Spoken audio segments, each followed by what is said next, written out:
माँ का बेटा, एक ऐसी बेटी जिसके नसीब में माँ नहीं और एक ऐसा बेटा जो उसकी माँ के सिवा कुछ नहीं। ये कहानी है एक ऐसी बेटी की जिसके नसीब में माँ का सुख नहीं था और एक ऐसे बेटे की जिसकी ज़िंदगी में उसकी माँ के सिवा कुछ नहीं था। सुरभि बिना माँ बाप की पली बढ़ी, कुछ कामों में बहुत होशियार तो कुछ कामों में बिल्कुल अनाड़ी। उसे दुनिया सिर्फ उतनी ही समझ आई जितनी उसने अपने पापा की नज़रों से देखी और इसलिए उसका दिमाग बचपन से ही ऑफिस की पंचायतों से ज़्यादा दुनिया की जानकारी और बिजनेस में ज़्यादा लगा। धीरे धीरे वो बड़ी हुई और एक वो दिन भी आया जब उसे विदा होकर अपने नए घर जाना था। सब खुश थे कि आखिर अब तो बच्ची को सास के रूप में एक माँ मिल ही जाएगी।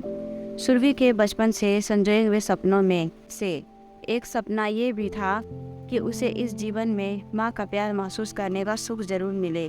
शादी हुई और उसने अपने नए घर में प्रवेश किया।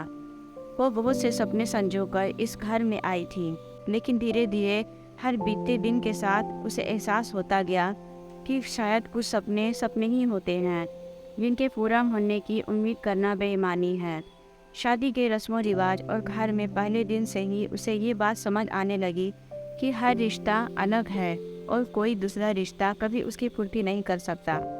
जिस सास ननद को वो अपनी माँ बहन समझकर घर में आई थी, उन्होंने हर बात पर उसे उसके पराये होने का एहसास कराया। कभी भी उसकी बेइज्जती करने का कोई मौका उसके ससुराल वाले छोड़ते नहीं थे, खासकर उसकी सास और ननद। शुरू में उसे लगा कि वो अपने प्यार के समर्पण से उन सबको अपना बना लेगी। उसने उन्हें तो अपना मान लिया, लेकिन उन लोगों ने शायद कभी उसे अपना माना ही नहीं था। उसके पति के सामने सब उसे ऐसे बात और व्यवहार करते कि ना जाने उन्हें उसकी कितनी फिक्र है। लेकिन बात की सच्चाई क्या थी ये सुरभि का मन ही जानता था। हर बात पर सही होते हुए भी पूरा परिवार उसकी ही गलतियां निकालता रहता और बातों को हजार गुना बढ़ाकर उसके पति को बताया जाता। घर में चल रही सबकी राजनीतिक चालों से वो बहुत दुखी रहने लगी। रोज़ किसी न किसी बात पर उसे ताने दिए जाते और कुछ बोलती तो चार बातें जोड़कर उसके पति से शिकायत कर दी जाती, जिससे उन दोनों में रोज भी झगड़े होते रहते। उसने बातचीत से मामलों को सुलझाने की कोशिश करनी चाहिए, लेकिन वहाँ भी कोई गलतियाँ निकाल दी जाती उसकी। धीरे धीरे उसका मन का आक्रोश भी बढ़ता चला गया, जो कि अब उसके व्यवहार में नज़र आने लगा।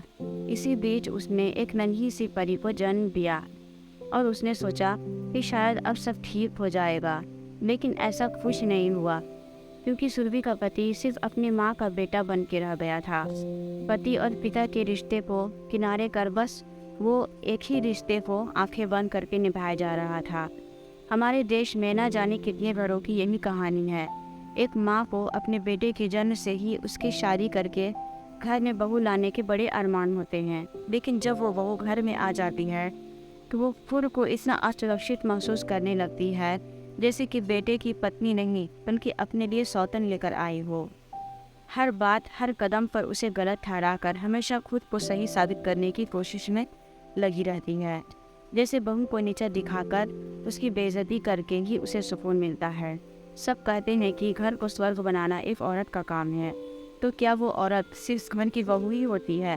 क्या सास ननद की कोई जिम्मेदारी नहीं घर की सुख शांति को बनाए रखने में? और वो पति जो साथ फेर लेकर वचन देकर पत्नी को घर में लाता है, क्या उसकी जिम्मेदारी नहीं है कि वो अपनी पत्नी को घर में वो सम्मान दिलाए जिसकी वो हकदार है? क्या सुनी सुनाई बातों पर यकीन करके अपनी पत्नी को गलत बता देना हर बात का हल होता है? क्या उसका फर्ज नहीं बनता कि वो अपनी पत्नी और घर के बाकी सदस्यों के बीच पुल बनने का काम करे, ना कि खाई बनकर दूरी को और बढ़ाए?